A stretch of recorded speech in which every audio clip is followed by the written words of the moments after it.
श्रीलंका की राजधानी कोलंबो का एक बेहद खुफिया कमरा। ना कोई मीडिया, ना कोई सरकारी झंडा, ना कोई ऑफिशियल डेलीगेशन। लेकिन इस कमरे के अंदर जो लोग बैठे थे, उनके एक इशारे पर साउथ एशिया का पूरा पावर बैलेंस बदल सकता था। एक तरफ भारत की रूलिंग पार्टी के वरिष्ठ रणनीतिकार और पूर्व सेना प्रमुख, और दूसरी तरफ पाकिस्तान की सत्ताधारी पार्टी पीएमएल-एन के दूत और रिटायर्ड 2 स्टार जनरल्स।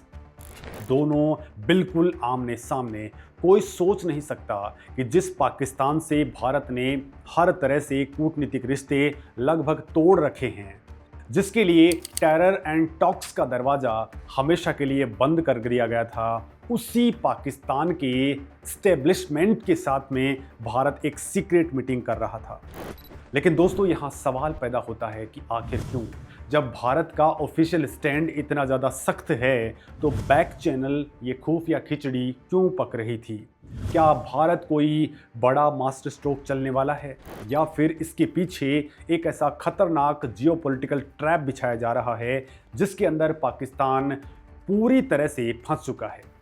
नमस्कार दोस्तों, मैं हूं मुकेश। दोस्तों, आज हम सतह पर दिखने वाले इन बयानों से बहुत गहराई के अंदर जाएंगे और डिकोड करेंगे उस सीक्रेट स्ट्रेटजी को जिसने बिना कोई युद्ध लड़े रावलपिंडी के जनरल्स के पसीने छुड़ा दिए हैं। लेकिन असली सवाल यहाँ से शुरू होता है कि आखिर इन खुफिया मुलाकातों की नौबत ही क्यों आई, और कोलंबो के इस कमरे में ऐसा क्या डिस्कस हुआ जिसे दुनिया से छिपा करके रखा गया है। दोस्तों, इस पूरी क्रोनोलॉजी को समझने के लिए हमें कूटनीति की उस दुनिया में उतरना होगा जिसे ट्रैक 1.5 डायलॉग कहा जाता है। ट्रैक 1 डिप्लोमेसी वो होती है जहां दोनों देशों के मौजूदा मंत्री और अधिकारी आधिकारिक रूप से आमने सामने बैठते हैं। दोस्तों, भारत ने इस ट्रैक 1 कूटनीति पर पूरी तरह से ताला जड़ दिया है, लेकिन जब दो परमाणु संपन्न देश एक दूसरे के खिलाफ खड़े हों तो कोई भी छोटी सी मिसकैलकुलेशन एक भयानक युद्ध के अंदर तब्दील हो सकती है। लिहाजा क्राइसिस मैनेजमेंट के लिए ट्रैक 1.5 या ट्रैक 2 डायलॉग का इस्तेमाल किया जाता है, जहां रिटायर्ड आर्मी ऑफिसर्स, पूर्व राजनयिक और रणनीतिकार एक न्यूट्रल वेन्यू के ऊपर मिलते हैं। कोलंबो और बैंकॉक में हुई ये ताज़ा बैक चैनल वार्ताएं इसी सिक्योरिटी आर्किटेक्चर का हिस्सा हैं। दोस्तों, भारत पाकिस्तान को आइसोलेट कर रहा है, लेकिन उसे इतना भी ब्लाइंड स्पोर्ट के अंदर नहीं धकेलना चाहता कि वो एक अनकंट्रोल्ड न्यूक्लियर रोग स्टेट बन जाए। हमारी इंटेलिजेंस और स्ट्रेटेजिक कम्युनिटी बहुत अच्छे तरीके से मानती है कि दुश्मन के दिमाग में क्या चल रहा है। ये जानने के लिए एक इनविजिबल कम्युनिकेशन लाइन का खुला रहना कितना ज़्यादा ज़रूरी है, और यहीं पर कहानी सबसे दिलचस्प हो जाती है।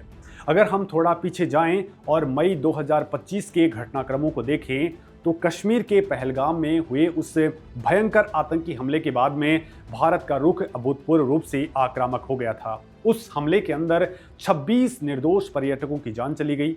इसके जवाब में दोस्तों, भारत ने ऑपरेशन सिंदूर लॉन्च किया और दोनों देशों के बीच लगातार 4 दिनों तक भारी मिलिट्री एक्सेलेरेशन देखने को मिला।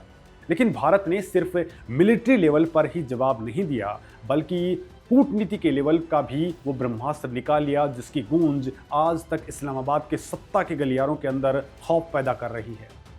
दोस्तों, भारत ने ऐतिहासिक इंडस वाटर ट्रीटी यानी कि सिंधु जल संधि को सस्पेंड कर दिया। ये कोई साधारण फैसला नहीं था, ये एक ऐसा स्ट्रेटेजिक लेवरेज था जिसने पाकिस्तान की पूरी इकोनॉमिक सप्लाई चेन और फूड सिक्योरिटी को सीधे खतरे के अंदर डाल दिया। पाकिस्तान इस वक्त अपने इतिहास के सबसे बुरे आर्थिक और राजनीतिक दौर से गुजर रहा है। उसकी इकोनॉमी वेंटिलेटर पर है, इन्फ्लेशन चरम पर है, और ऐसे में अगर भारत की तरफ से पानी का फ्लो रुकता है तो पाकिस्तान बिना एक भी गोली खाए भीतर से कोलैप्स कर जाएगा।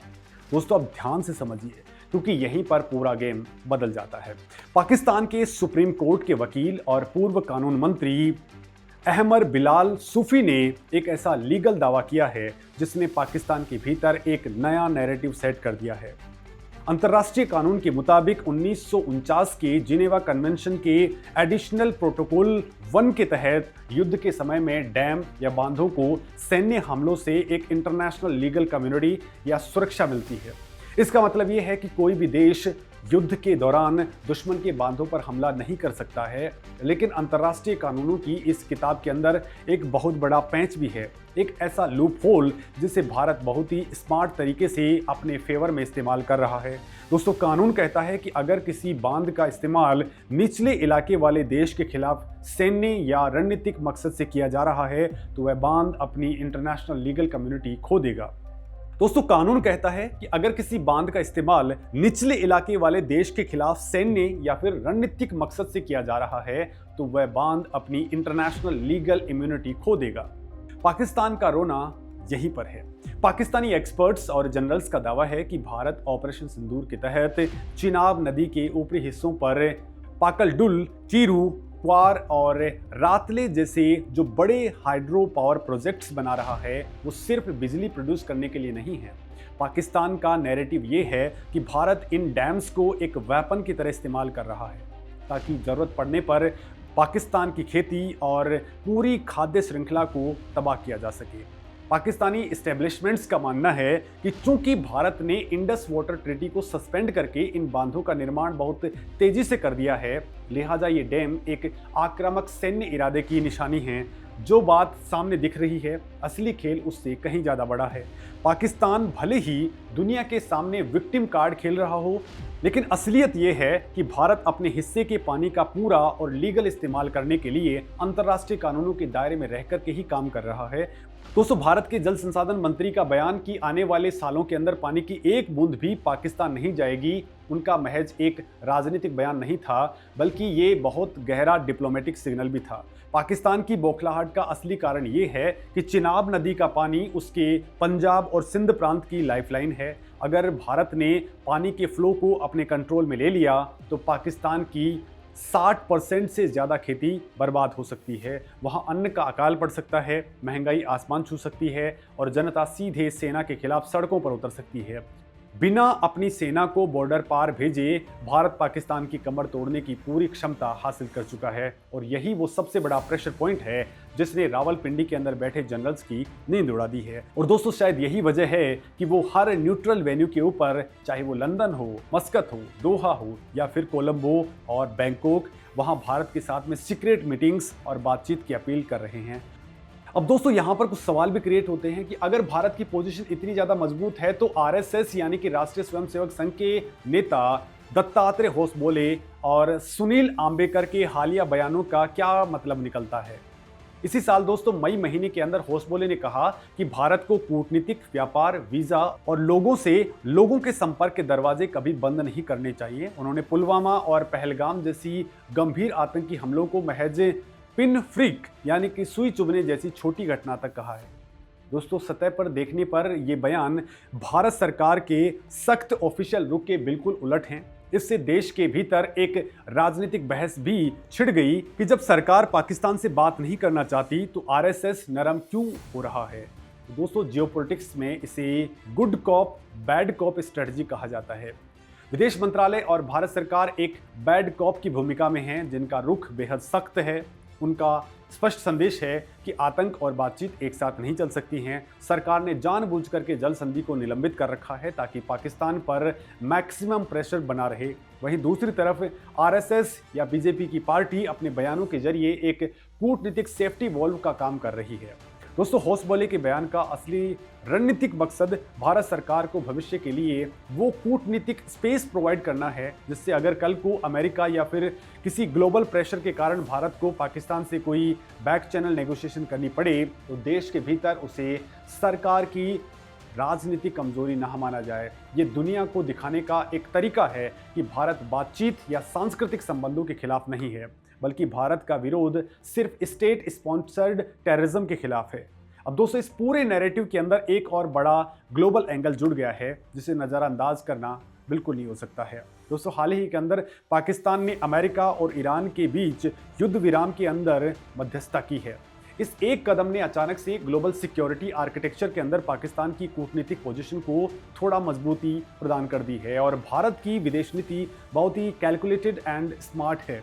भारत का रक्षा और रणनीतिक इकोसिस्टम ये नहीं चाहता कि अंतर्राष्ट्रीय मंचों पर भारत को एक ऐसे जिद्दी देश के रूप में देख लिया जाए जो किसी भी परिस्थिति में बातचीत की मेज पर आना ही नहीं चाहता है। लिहाजा दोस्तों, इंडियन गवर्नमेंट ने ऑफिशियली लेवल पर अपनी सख्ती दिखाई है, लेकिन ब्रिटेन के थिंक टैंक्स के माध्यम से ट्रैक 1.5 डायलॉग में अपने पूर्व अधिकारियों को भेज रही है। ये एक बहुत ही सदा हुआ कूटनीतिक बैलेंस है। भारत दुनिया को ये दिखा रहा है कि हम एक जिम्मेदार न्यूक्लियर पावर हैं, हम क्राइसिस मैनेजमेंट के लिए कम्युनिकेशन लाइंस खुली रखते हैं, लेकिन हम पाकिस्तान को उसकी असली जगह भी याद दिलाते रहते हैं। अब दोस्तों, यहाँ पे एक सवाल और क्रिएट होता है कि आने वाले दिनों के अंदर इसका क्या इम्पैक्ट होने वाला है। तो भारत और पाकिस्तान के रिश्तों का भविष्य अब एक नए दौर के अंदर एंटर हो चुका है, जहां कन्वेंशनल वॉर की गुंजाइश तो बहुत ही कम है, लेकिन हाइब्रिड वॉरफेयर और बैक चैनल प्रेशर पॉलिटिक्स अपने चरम पर होगी। भारत ने समझ लिया है कि पाकिस्तान के साथ में डील करने का सबसे प्रभावी तरीका उसे मिलिट्री फ्रंट पर एंगेज करने के बजाय उसकी इकोनॉमी, उसके रिसोर्सेज और उसके ग्लोबल नैरेटिव के ऊपर स्ट्राइक करना है। पानी जो कभी सिर्फ एक प्राकृतिक संसाधन हुआ करता था, आज साउथ एशिया का सबसे बड़ा स्ट्रैटेजिक वेपन बन चुका है। भारत अपने डिफेंस इकोसिस्टम और इंफ्रास्ट्रक्चर को जिस तेजी से अपग्रेड कर रहा है, वो सिर्फ अपनी सीमाओं की सुरक्षा के लिए नहीं, बल्कि पूरे रीजन के अंदर एक पावर प्रोजेक्शन का भी हिस्सा है। पाकिस्तान अब उस स्थिति में नहीं है जहां वो भारत को मिलिट्री लेवल पर ब्लैकमेल कर सके। आतंकवाद का सहारा लेना उसकी पुरानी आदत रही है, लेकिन भारत ने ऑपरेशन सिंदूर और जल संधि के सस्पेंशन के जरिए ये साफ कर दिया है कि आतंकवाद की कीमत अब बहुत भारी चुकानी पड़ेगी।